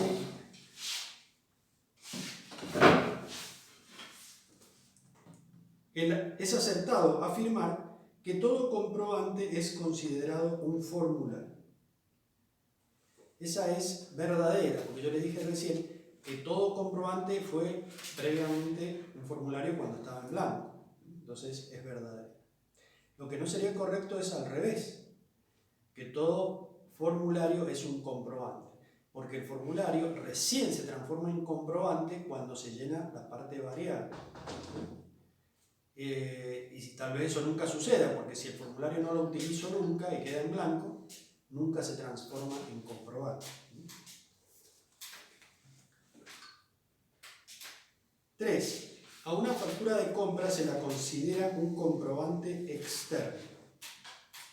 Eso es verdadero, dijimos que la factura de compra estaba dentro del ejemplo de comprobante de origen externo. Es verdadero. Porque la emite el que me vende, o sea, el tercero que está fuera de la empresa. 4. La forma de organizar un archivo es única. Esa es falsa porque un archivo se puede organizar de forma cronológica, por lugar geográfico, por tema a archivar. Bueno, hay un montón de criterios que se pueden utilizar para... O sea que no hay una sola forma de archivar. Y la número 5 dice, según el artículo 328 del Código Civil y Comercial, los comerciantes tienen la obligación de guardar los comprobantes contables durante 10 años, contados a partir de la fecha de emisión inserta en los mismos. Esa es verdadera, coincide con lo que dijimos acá, que los comprobantes deben ser guardados acá. No, ¿por dónde lo pusimos? 10 años desde su fecha de emisión. Muy bien. Si alguno no está de acuerdo, tiene un minuto para preguntar por el chat. Y si no, ya pasamos al último temita de la clase. Se llama contenido de los documentos.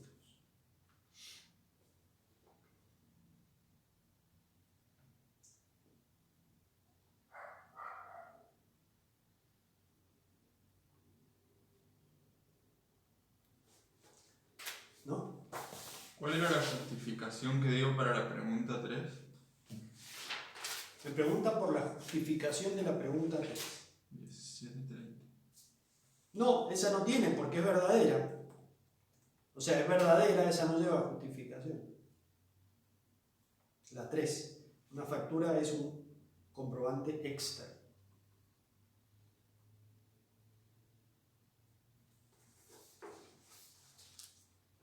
¿No hay más? Pero ¿cómo lo explico?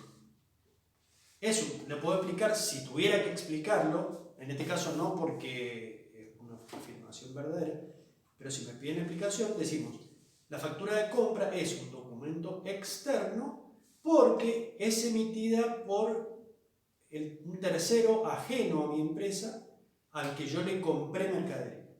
Por eso se dice que es de origen externo, porque lo emite alguien que está fuera de la empresa.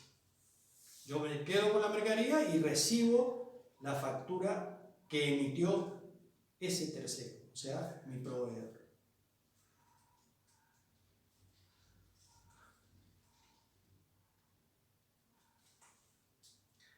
Muy bien.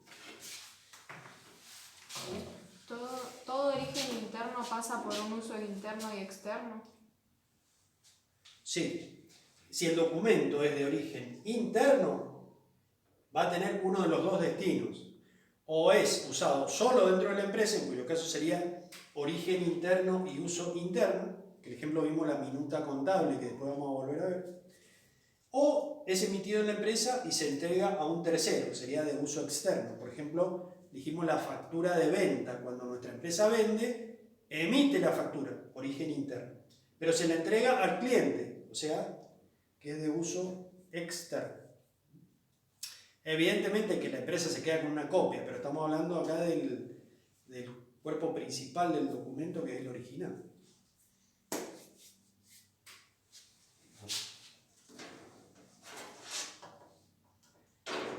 El tema que vamos a desarrollar ahora, que está en la página 7, dice contenido de los comprobantes. Y se divide en datos contantes o preimpresos y datos variables. Para poder desarrollarlo, vamos a sacar esto.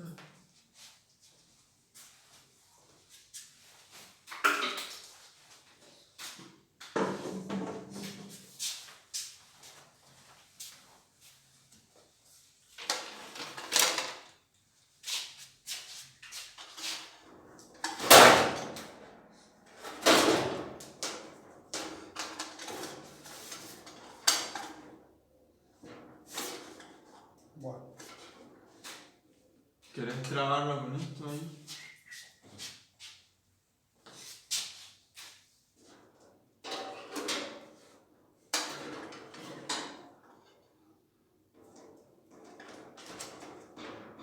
Bien. Vamos a rezar para que no se caiga. ¿Esto qué es? Esta es una obra de arte, un cuadro. Es una réplica de la factura tipo A que está en la página... Ya le digo.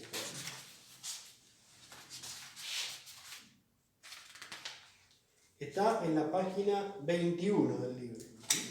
Esta que yo hice acá, en el pizarrón, es una réplica de la factura A que ustedes tienen en la página 21. ¿Cuál es la buena noticia? Que no tienen que dibujar esto ustedes ahora en su carpeta. Directamente, todas estas anotaciones que van a hacer, las van a hacer sobre el cuerpo de la misma factura que tienen en la página 21. La van a rayar y van a ir marcando todo lo que yo les voy a decir. ¿Qué es lo que les voy a decir? Les voy a decir cómo se vuelcan en el cuerpo de esta factura los datos que contiene la página 7, que están divididos en 6 capítulos. Datos del comprador, del vendedor, del comprobante, del vendedor, del comprador, de la operación, de la imprenta y de la impresión de los documentos. Van a ver que 4 de estos capítulos, que son el capítulo A, B, E y F, o sea, los datos del comprobante, los datos del vendedor, los datos de la imprenta y los datos de la impresión de los documentos, son datos preimpresos, quiere decir que vienen así ya desde la imprenta a la cual yo le doy la orden de que me imprima un talonario de 50 o 100 facturas.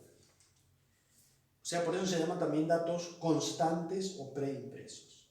En cambio, los que están en el capítulo C y D, que son los datos del comprador y los datos de la operación, serían datos variables que no se pueden llenar o completar hasta que no se concrete una transacción de venta propiamente dicha a una empresa o persona en particular.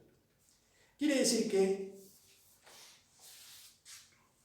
mientras el formulario siga siendo solo formulario, va a tener únicamente los datos constantes o preimpresos, que son los contenidos en el capítulo A, B, E y F. ¿Cuándo se transforma el formulario en un comprobante que permite respaldar una registración en el libro?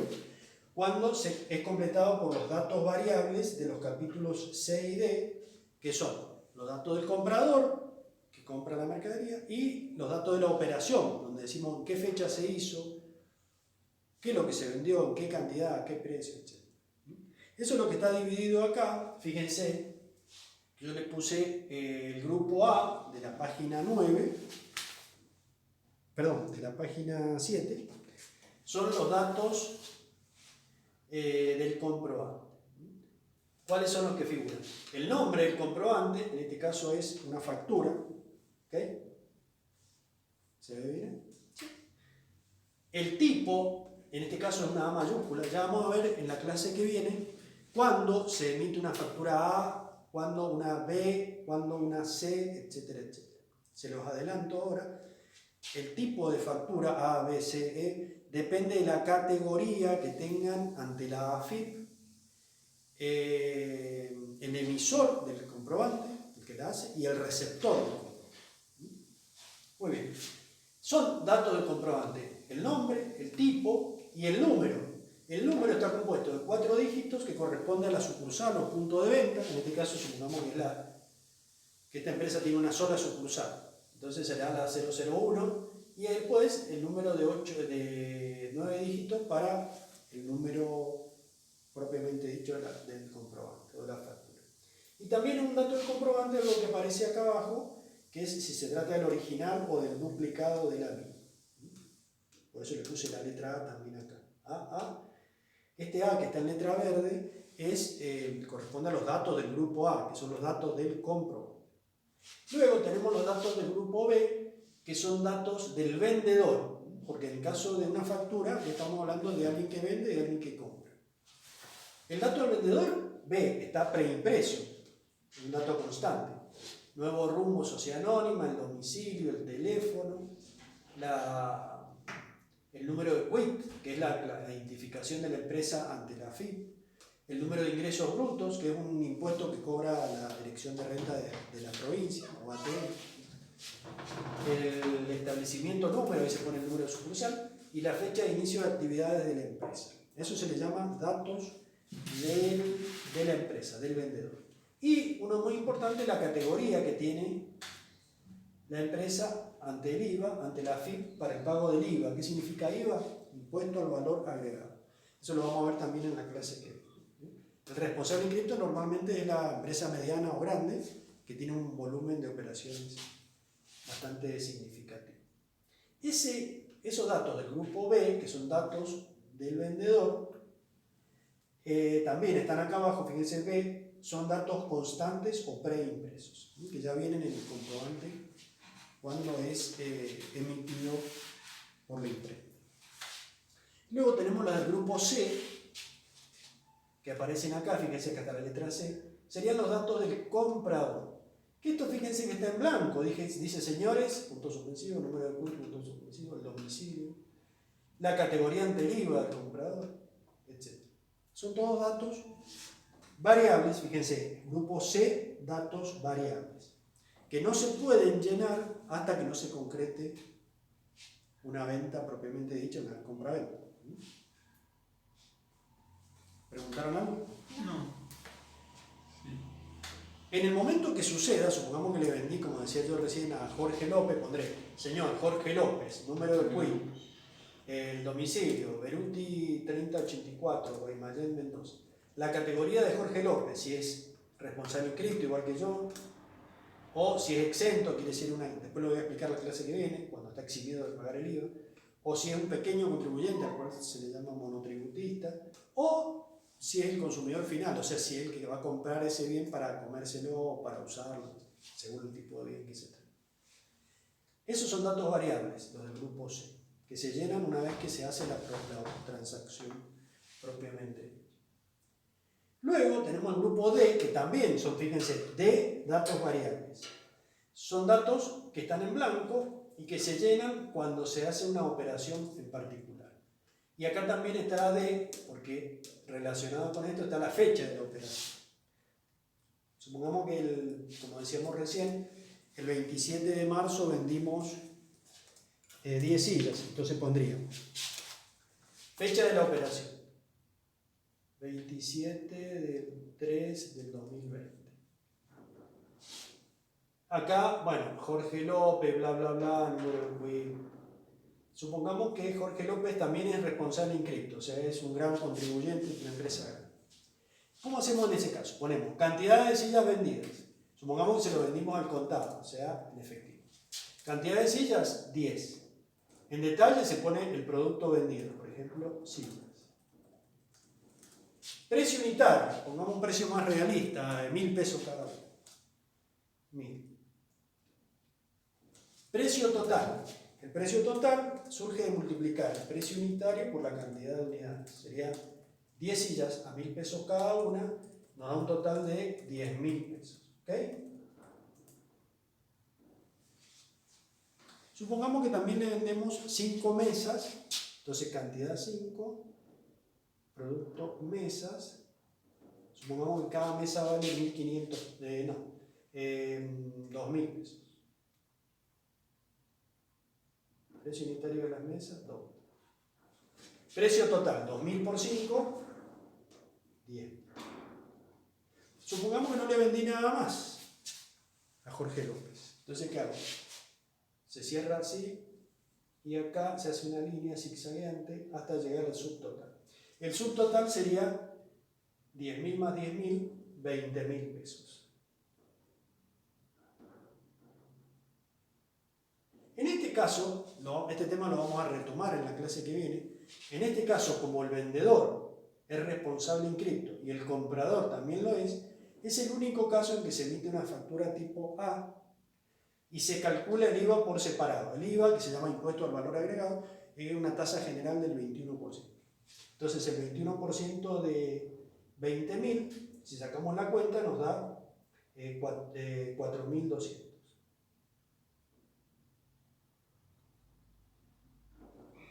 A ver si está bien.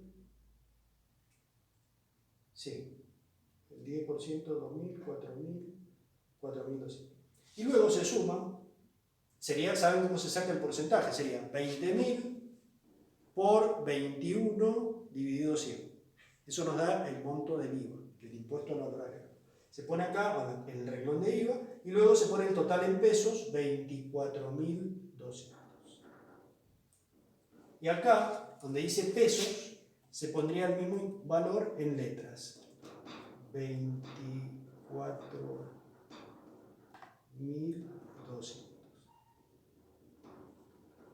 Fíjense que acá ya se produjo el nacimiento del comprobante. O sea, dejó de ser un formulario en blanco, porque yo llené la parte variable de los capítulos 6 y D, que eran estos dos, los datos del comprador y los datos de la operación, con la fecha. Y ya ese formulario transformado en comprobante me permite respaldar la registración de la compra en los libros del comprador y de la venta en los libros del vendedor. ¿Con qué país están trabajando los impuestos?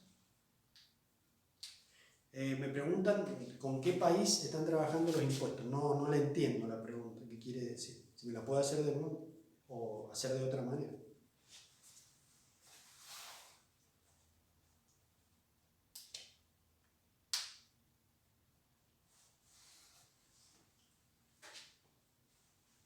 ¿La hicieron?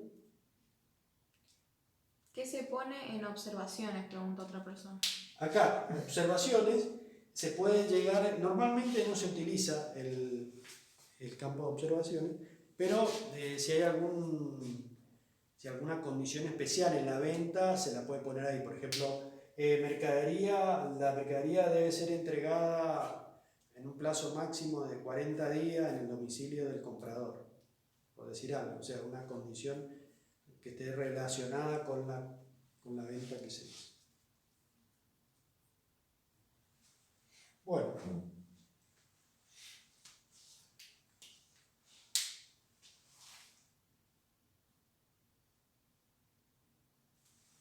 Bueno, mientras el compañero. La hicieron de nuevo. Pone qué país posee esos impuestos.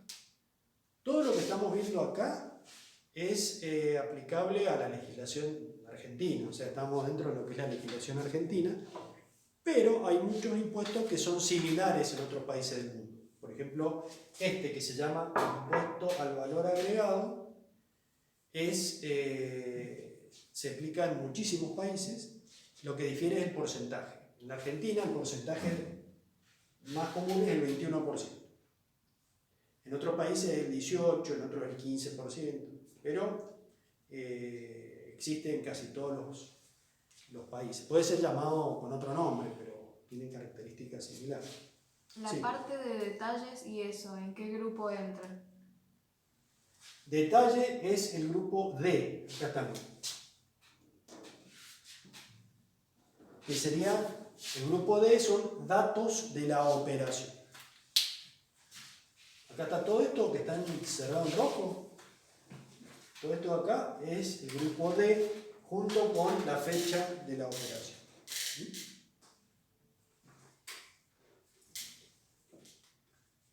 Y por último, ya para dejar de aburrirnos, tenemos el capítulo E y F, que son datos contantes preimpresos. El E son los datos de la imprenta, o sea, la imprenta que imprimió el talonario de factura. Imprenta el libro CRL, el domicilio, el teléfono, bla, bla. Y el capítulo F son los datos del comprobante, los datos de impresión de los documentos, que son la fecha de impresión y la fecha de vencimiento, y el número que abarca el talonario de factura. En este caso, si esta es la 1565, probablemente sea desde la 1500 hasta la 1600, por decir algo. Acá hay un dato importante y está mal en el libro, lo tienen que corregir. En esa factura de la página 21... Perdón, ¿para qué sirve poner una fecha de vencimiento al comprobante? Ahora les termino de explicar el tema y después les explico para qué sirve. Si ustedes se fijan acá dice fecha de impresión 30 de abril del 2015, en el que tienen en el libro. ¿Ahí se ve? ¿Bien? No, es que no hay chance. Bueno, ustedes mírenlo en su libro. Fecha de impresión 30 de abril del 2015 y después dice fecha de vencimiento 31 de diciembre del 2018. Eso está mal. La legislación de AFIP actual dice que como máximo el vencimiento de los documentos puede ser a un año de plazo. Entonces, ¿acá qué sería? Fecha, si fue desde que fue impreso. por la imprenta. Si fue impreso el 30 de abril del 2019, puede ser utilizado hasta el 30 de abril del 2020. Esa es la función de la fecha de vencimiento del comprobante. ¿Hasta qué fecha yo lo puedo utilizar para completarlo y respaldar una transacción? Y ustedes van a decir, ¿y por qué? Porque antes, hasta el año 2005, no tenían fecha de vencimiento. Muchas empresas, ¿qué hacían? Imprimían 100 talonarios de facturas, de 100 facturas cada uno, y al haber tanta cantidad impresa, tampoco se requería esto que se llama Código de Autorización de Impresión, el CAI. Entonces se imprimían y la imprenta no hacía ningún control y AFIP tampoco hacía ningún control, y las empresas utilizaban muchos de esos talonarios para hacer operaciones ilegales de compra y venta de IVA. Es un tema largo de explicar. Después cuando les explique más o menos lo que es el impuesto se les puede llegar a profundizar un poquito, pero ahora no lo entendería. O sea, las empresas compraban y vendían IVA a un precio inferior al real para beneficiarse recíprocamente a una que le sobraba, crédito fiscal que se llama, y a otra que le faltaba. Pero ese que es un tema técnico, que es ilegal, digamos, se trató de evitar con dos cosas: la acotación del periodo de vigencia de un documento impreso, poniéndole fecha de vencimiento, y con lo que ahora se exige, que es la emisión de facturas electrónicas, donde ya no hay vencimiento, directamente lo que yo emito en la empresa va en simultáneo por internet al registro de la AFIP. Sí. Dice, arriba de fecha de impresión, el grupo E, o sea, como que entra en el grupo E, porque aparecen más datos en el libro. Sí, en el libro aparece domicilio, teléfono y no me acuerdo qué más era.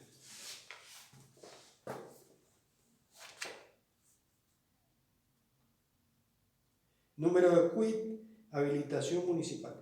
Hasta lo que en el libro sería, acá yo no lo puse, pero sería hasta habilitación municipal, es el grupo E. Incluido en el grupo E el número de habilitación municipal de la imprenta. Y después abajo solamente el renglón de fecha de impresión, y abajo impreso desde y hasta tal número, es el grupo F, que es datos de la impresión de los documentos, que también son datos constantes. Muy bien.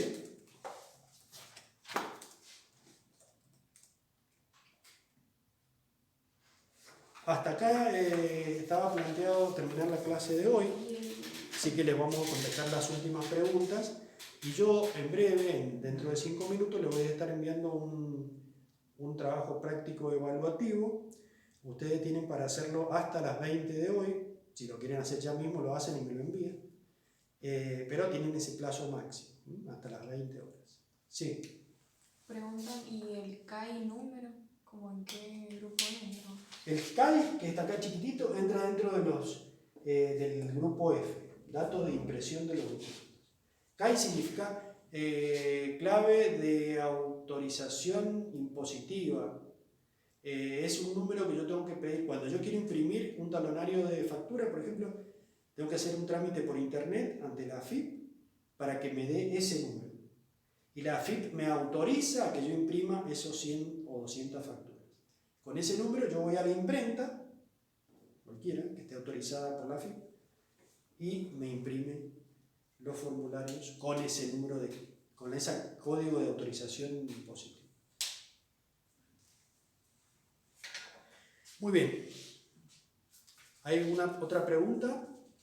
Por ahora no. Bueno, chicos, espero no haberlos torturado demasiado. Nos vamos a reencontrar la semana próxima, seguramente por esta vía también, porque parece que va a seguir la cuarentena un tiempo más. Así que bueno, acá me hacen una pregunta. ¿Cómo se llama el grupo E? El grupo E, todo esto lo tienen en el libro. Yo se los puedo decir acá, datos de la imprenta sería, pero si ustedes lo buscan, lo tienen en la página 7. Fíjense, A, datos del comprobante; B, datos del vendedor; C, datos del comprador; D, datos de la operación; E, datos de la imprenta, y F, datos de la impresión de los documentos. Lo primero que vamos a ver en la clase que viene es justamente los comprobantes y su relación con el impuesto al valor agregado, que es lo que yo les mencionaba recién, cuando de eso dependía si el documento iba a ser tipo A, B, C, D. Muy bien, ¿hay más preguntas? No. Chicos, sigan con pilas. Yo sé que esto es un poco anormal, atípico, pero bueno, también les sirve para no aburrirse tanto en la casa, ir leyendo. Apenas terminemos la unidad 2, que va a suceder dentro de 2 semanas, vamos a hacer un examen ya con tiempo, a través, puede ser, si ya volvimos físicamente, lo haremos en forma presencial, y si no, lo haremos en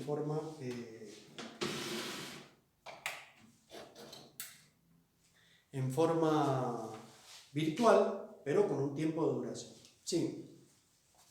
Lo que sería original, duplicado y triplicado, que aparece en el libro, ¿entra en el grupo A? Está chiquitito acá. Sí, grupo A, fíjense. Acá abajo.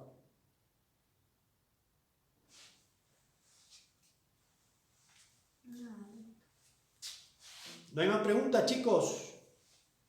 Vamos. Bueno, entonces vayan estudiando y cualquier duda tienen vía libre para preguntarme por WhatsApp cuando quieran, ¿sí? Yo ahora enseguida les estoy mandando ese ejercicio evaluativo que lo pueden hacer hasta las 20 horas. No me lo manden con foto porque es muy engorroso para ustedes y después yo para mirarlo. Directamente lo llenan porque es el del método con Google. ¿Cómo se llaman? Formularios Google. Contestan el verdadero o falso, justifican si es falsa. Y abajo, cuando terminan de contestar, son 20 afirmaciones. Cuando terminan de contestarla, me envían, ponen enviar y me llega a mí.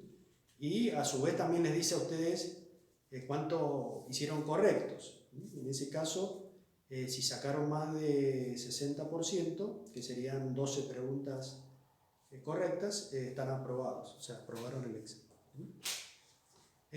Bueno, ¿no hay más preguntas? No, agradecimientos, ¿no? Bueno, yo les agradezco a ustedes y les pido que no nos abandonen, que sigamos para adelante y que ya en cualquier momento esto va a ser un recuerdo feo y vamos a seguir todo con normalidad. Así que bueno, gracias. Hasta la próxima. Chao.